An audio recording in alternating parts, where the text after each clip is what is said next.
오늘도 이 시간 주님의 전에 오신 우리 모든 성도님들께 주님의 크신 은혜가 함께하기를 축복합니다. 할렐루야. 저는 목사 교육 계속 훈련을 통해서 많은 것을 배우고 또 많은 것을 깨닫게 되었는데, 그 중에서 목사님들께서, 선배 목사님께서 하시는 말씀이 목회자는 꼭 강단에서 새벽에 1시간 이상씩 기도해야 됩니다 라고 말씀을 해주셨는데, 사실 저는 30분 정도밖에 기도를 못했습니다. 근데 갑자기 1시간을 할 생각을 하니까 아이고 어떡하지, 내가 아무리 많이 기도를 해도 30분 이상 못했는데 어떻게 하면 1시간을 넘을 수 있을까 고민을 하다가 작년에 작년이죠, 우리 성도님들께서 주신 각 가정의 기도 제목들이 생각이 나서 그것을 이제 4장 분량의 A4용지에 프린트를 해서 그걸 보면서 한 가정 한 가정, 또 그 가정에 있는 가족들 이름, 또 자녀들 이름, 제가 아는 그 성안에서는 그 모두를 위해서 기도하기 시작을 했습니다. 그랬더니 1시간을 훌쩍 넘게 기도를 하더라고요. 그래서 참 다행이다라는 생각이 들었고, 그리고 우리 성도님들이 새벽에 많이 안 나오셔서 새벽에 열심히 기도하자 말씀을 드렸더니 또 우리 성도님들께서 호응해 주셔가지고 한 주간 또 이렇게 20명 넘게 많이 오셔서 제가 많이 힘이 됐고 또 함께 기도할 수 있어서 기뻤습니다. 그리고 기도 시간도 예전에는 좀 짧게 기도하고 가셔서 좀 더 기도하셨으면 좋을 텐데라는 생각을 했었는데, 일단 제가 먼저 기도를 해서 그런지는 모르겠는데 우리 성도님들 기도 시간도 많이 늘으셔가지고 늦게까지 기도하시는 분들이 많아서 그렇구나, 목사가 제일 열심히 해야 되는구나, 나만 잘하면 되는구나, 이런 생각이 들더라고요. 네.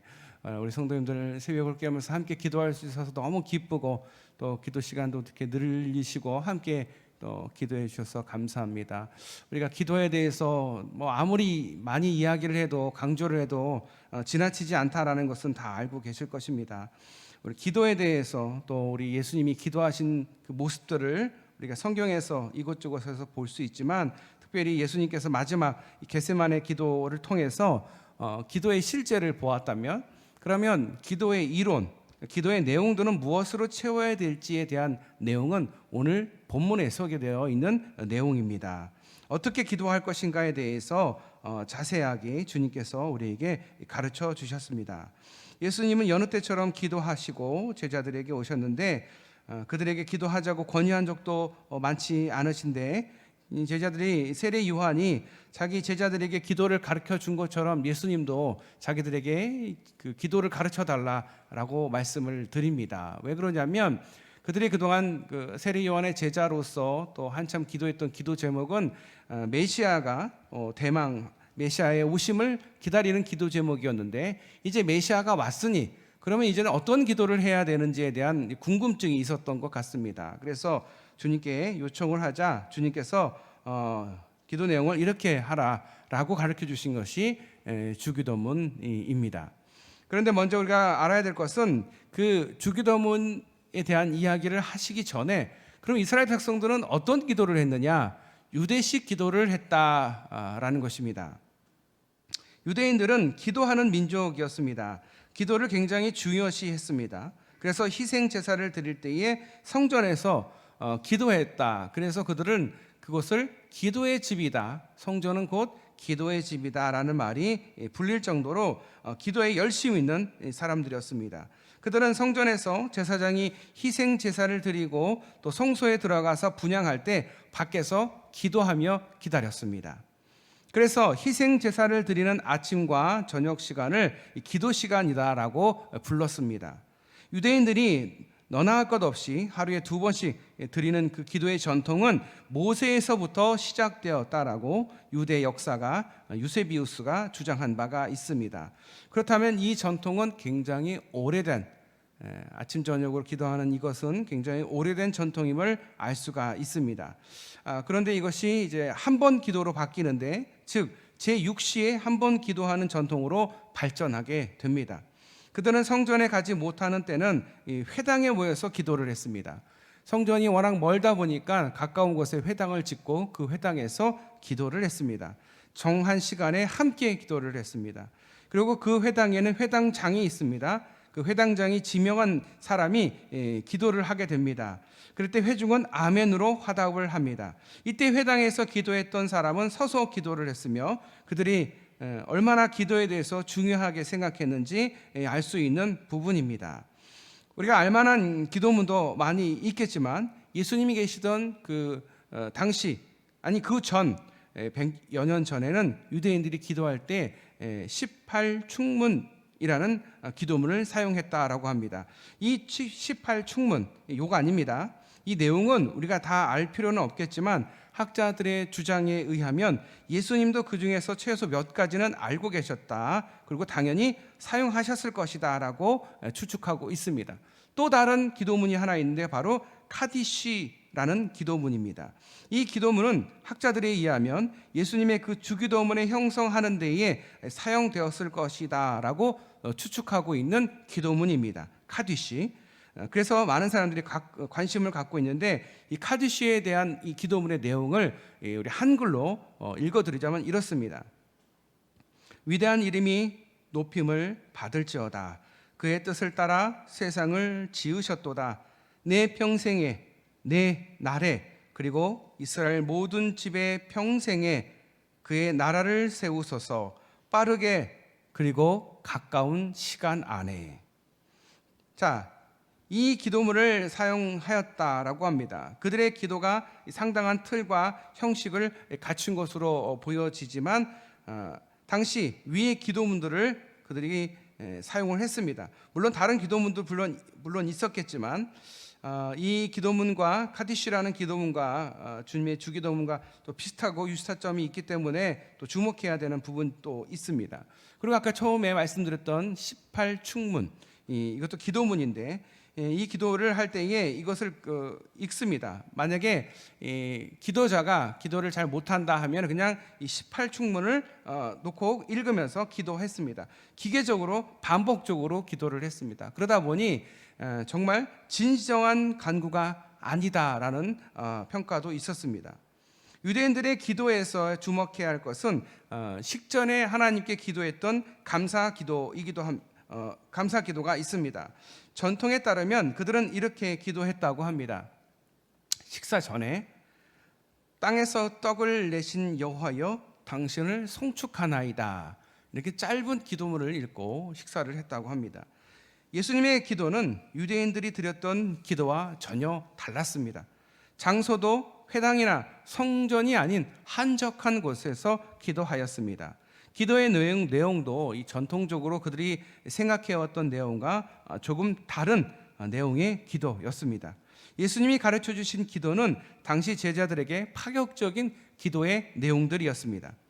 가장 실제적이고 구체적인 기도를 제자들에게 가르쳐 주셨습니다. 예수님의 기도를 듣고 배우면서 제자들은 그 기도문에 도전을 받았을 것입니다. 그렇다면 이 기도문의 내용을 5가지로 구분할 수가 있습니다. 우리가 함께 읽었던 오늘 본문에 있는 내용입니다. 먼저 첫 번째, 아버지여 이름이 거룩히 여김을 받으시오며. 아버지여는 예수님이 기도하실 때 사용하셨던 것으로 하나님과 예수님의 관계가 마치 부모와 자식과의 그 관계처럼 다정하고 그리고 친밀한 관계였음을 나타내는 단어입니다. 이제 예수님은 제자들에게 그런 의미에서 이 칭호를 사용하라라고 말씀하셨습니다. 아버지여.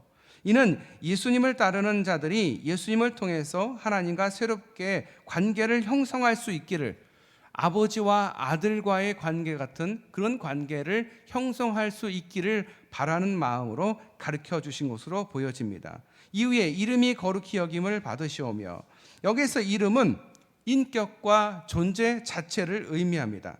이름이 거룩히 여김을 받는다라는 것은 하나님이 거룩히 여김을 받는다라는 의미입니다. 여기서 이름이라고 하면 하나님을 칭하는 것인데 하나님이다라는 단어를 쓰지 않습니다. 왜냐하면 이게 망령되다라고 생각을 하는 거죠. 우리가 부모님의 그 성함을 조남을 말씀드릴 때도 함자가 무슨 자입니다 라고도 말하고, 조선시대에도 왕의 이름을 결코 한 번도 입에 오르지 않는 것처럼 하나님의 이름을 부르지 않고 그냥 이름, 그래서 이름이 거룩히 여김을 받으시오며라고 말하지만 이 이름은 당연히 히브리 사람들은 하나님을 칭하는구나라고 이해를 했다라는 거예요. 그래서 이것은 하나님이 거룩히 여김을 받는다라는 의미입니다. 이것은 하나의 기원이자 경외심에서 기인하는 하나님에 대한 찬양입니다. 그러니까 첫 번째 우리가 기도해야 될 것은 뭐냐? 하나님을 부르고 하나님을 찬양하는 것입니다. 우리 대표 기도자들이 꼭 기억해야 될 기도를 어떻게 해야 돼? 갑자기 이번 주 기도하셔야 됩니다, 집사님. 이번 주 기도하셔야 돼요, 권사님. 그러면 우리가 기도문을 써야 되지 않습니까? 그럴 때 맨 처음에 뭘 해야 되느냐? 하나님을 부르고 그리고 하나님을 찬양하는 내용을 첫 번째로 기도하면 된다라는 것입니다. 그래서 오늘 이 5가지 내용을 보면서 막연했던 하나님에 대해서 내가 대표 기도를 하거나 아니면 가족들 대표를 해서 기도를 하거나 아니면 어디 가서 기도를 할 때 순서와 또 중요한 것이 어떤 것인지 오늘 말씀을 통해서 잘 이해할 수 있으면 좋겠습니다. 그래서 먼저 처음에는 아버지여 하나님이여 이렇게 먼저 하나님을 부르고 따뜻하게 주님을 부르고 그 다음에 하나님에 대해서 찬양하는 내용의 기도를 해야 된다라는 것입니다. 그래서 이것은 이 본 구절은 표현이 수동태로 되어 있다라는 것, 그것은 하나님 스스로 자신의 이름을 높인다라는 의미가 아니라 기도하는 사람이 하나님의 이름을 높여드리겠다라는 신앙의 결단입니다. 또 하나님을 높여드리겠다는 표시이자 하나의 서약입니다. 그리고 두 번째는 나라가 임하시오며로 되어 있습니다. 하나님의 통치가 실현되기를 간구하는 것입니다. 하나님의 다스림이 이 땅에 임하기를 구하는, 이는 하나님의 이름이 높여지기를 구하는 의미이기도 합니다. 아직 완성되지 않은 하나님의 나라가 완성되기를 바라는 그런 마음으로 기도하고 있습니다. 물론 하나님의 나라는 완성되어 있습니다. 하지만 당장은 우리가 볼 때에 천국이 아니고 또 천국에 가야 되는 미래적인 생각이다 보니까 그래서 더욱 하나님의 나라가 이 땅에 임하기를 또 하나님의 나라가 완성되기를 구하는 기도라는 것입니다. 이는 미래의 삶에서 이루어지는 하나님의 나라만을 바라보는 것이 아니라 현재의 삶에서도 또한 하나님의 뜻이 우리의 개인과 우리가 속해 있는 이 사회 속에서 구체적으로 성취되기를 바라는 마음으로 구하는 기도문입니다. 나라가 임하시오며.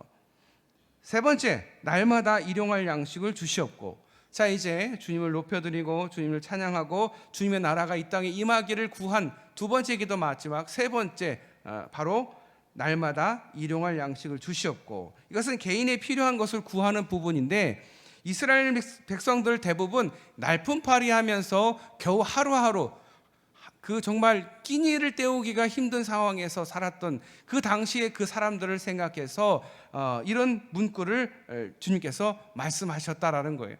우리는 다음 끼니, 다음 날 먹을 것을 걱정하지 않지 않습니까? 그런데 대부분의 사람들, 우리 이 대한민국이나 아니면 좋은 나라를 사는 사람들을 제외한 대부분의 사람들은 끼니를 걱정합니다. 다음 끼를 걱정하고 내일 뭘 먹을지 걱정합니다. 그래서 그들을 향해서 하는 말씀이기도 합니다. 또 이 신앙의 근거는 이스라엘 백성들이 광야 생활을 하면서 매일매일 하나님께서 만나와 메추라기를 주셨던 그것에 근거를 해서 하는 말씀이기도 합니다. 결국 하나님께서 우리에게 매일매일 필요한 것을 주시기 때문에 우리가 누구에게 구해야 됩니까? 사람에게 구해야 됩니까? 세상에게 구해야 됩니까? 아니다라는 거예요. 하나님께 구해야 된다라는 거예요. 내 미래 누구에게 구해야 되겠습니까? 하나님께 내 미래를 맡기고 하나님께 구하는 것이다. 하나님께 내 필요한 것을 고하는 것이다.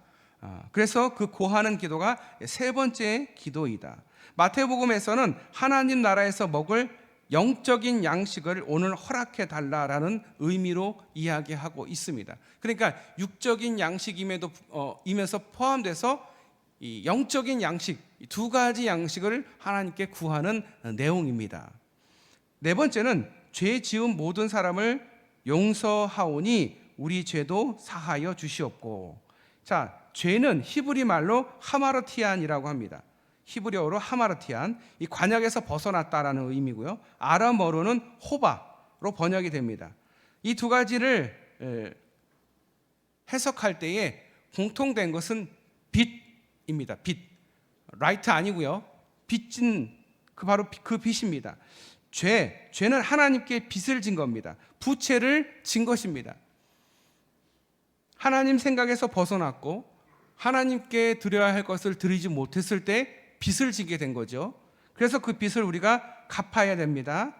즉 죄를 범한 사람이란 하나님께 응당의 대가를 치러야 할 채무를 지고 있다라는 것입니다. 그런데 이 빚을 탕감받기 위해서 최소한 준비해야 되는 게 있는데 바로 그것이 나에게 빚진 자를 탕감해 주는 거, 그러니까 용서해 주는 거. 그렇게 해서 우리가 우리에게 죄 지은 자를 용서해 주는 것이 하나님께 빚진 나의 채무를 필연적으로 탕감되도록 하는 그 담보라고 생각을 한다는 거죠. 하지만 이것은 무게가 다릅니다. 하나님이 우리의 빚을 탕감해 주는 것과 우리에게 죄 지은 자를 용서할 때 하는 그 탕감, 그 무게가 다릅니다. 그래서 아무리 내가 많은 사람을 용서한다 하들 하나님께서 우리를 용서해 주는 것과 비교가 되지 않는다는 거예요. 그래서 우리가 하나님 앞에 용서를 구할 때 최소한 우리에게 죄 지은 자를 용서해 줌으로써 그래도 최소한 하나님께 성의를 보이는 것이지, 우리가 진정으로 그들을 용서하지 못하면 결국 하나님한테 용서도 받을 수 없다라는 거예요. 왜냐하면 그 가격 차이가 굉장히 심하거든요. 아니 내가 뭐 죄 지은 게 뭐가 있어 라고 생각하는 게 그게 바로 죄거든요. 하나님과 동등되고 하나님과 같으려고 하고 하나님처럼 생각하는 그게 죄거든요. 그래서 대가를 치러야 되는데 그 대가를 누가 치르셨어요? 우리 예수님께서 핏값으로 우리를 위해서 속량해 주셨습니다.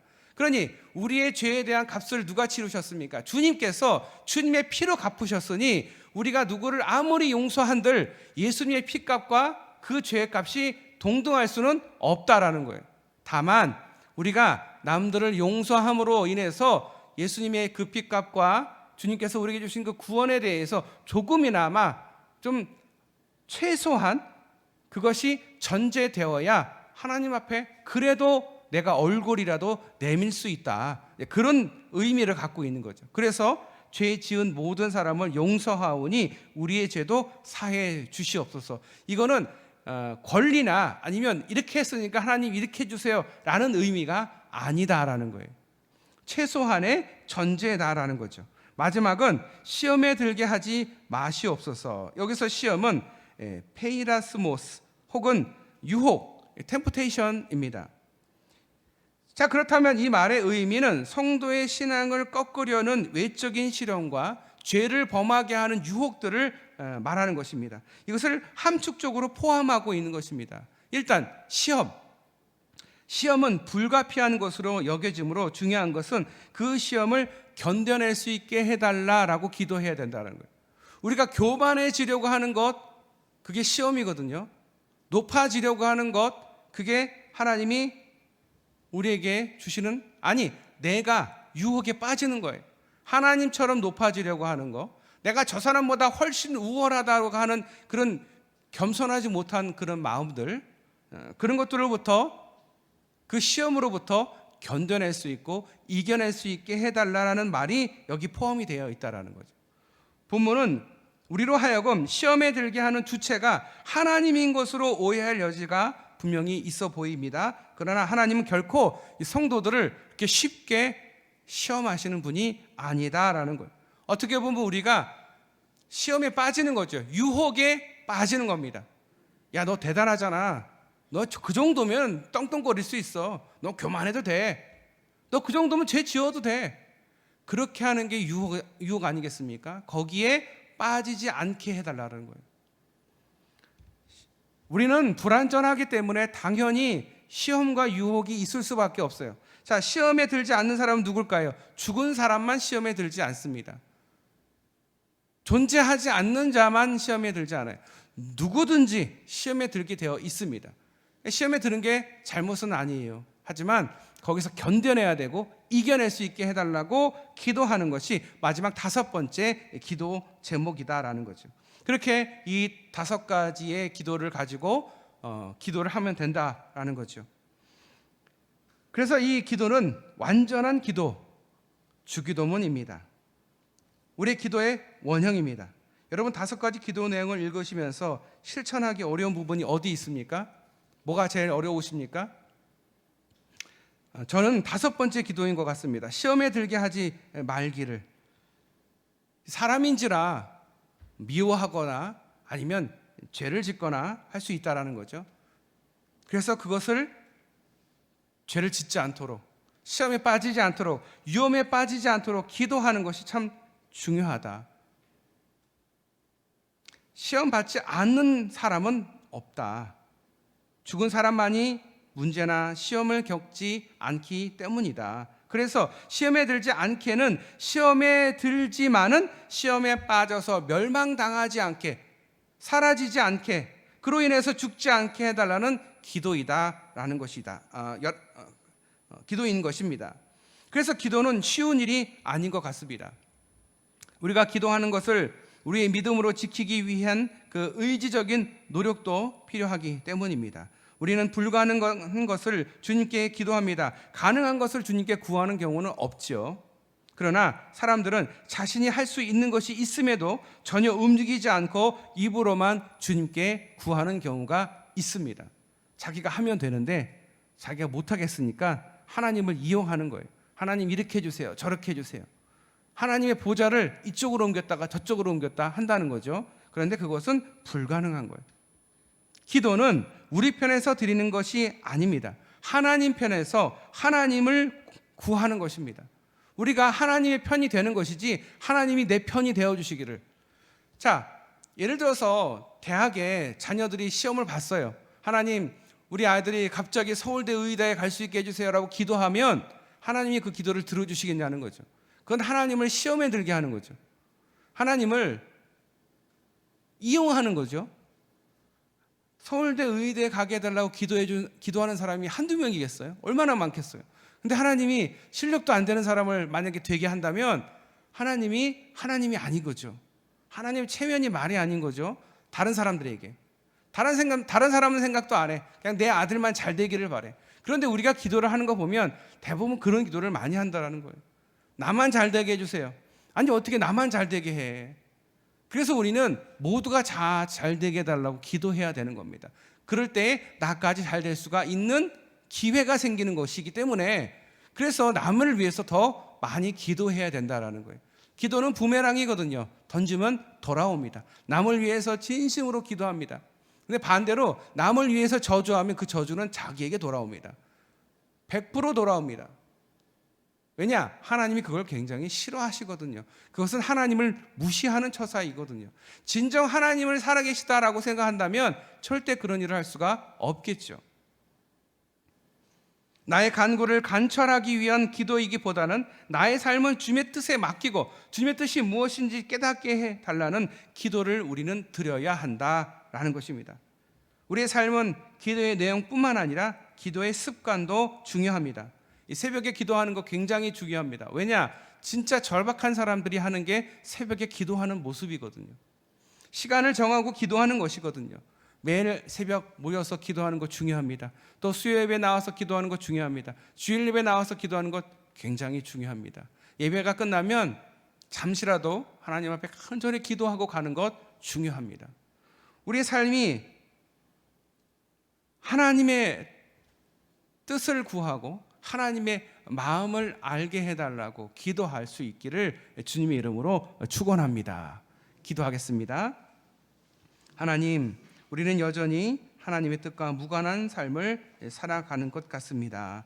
하나님의 뜻을 구하기보다는 내 뜻을 간구하고 관찰하려는 기도를 참 많이 했습니다. 주님, 회개하오니 주님의 뜻 이루어 주시옵소서. 주님의 뜻이 무엇인지 깨닫게 하여 주시옵소서. 나보다 남을 위해서 더 열심을 다해서 기도할 수 있게 하여 주시옵소서. 지금 이 현재에도 고통받는 많은 민족과 많은 백성들과 많은 어린아이들이 있습니다. 주님, 미얀마와 우크라이나 그리고 투르키아 그리고 우리 시리아를 주님께서 기억하사 고통받는 그들을 구원하여 주시옵소서. 그들에게 하나님이 살아계심을 경험할 수 있도록 그들을 축복하여 주시고 우리가 그들을 위해서 애쓰고 수고하며 그들을 위해서 진심으로 전심으로 기도할 수 있게 하여 주시옵소서. 새벽을 깨우게 하여 주시옵소서. 우리를 사랑하시고 우리를 구원하신 예수님의 이름으로 간절히 기도드리옵나이다. 아멘.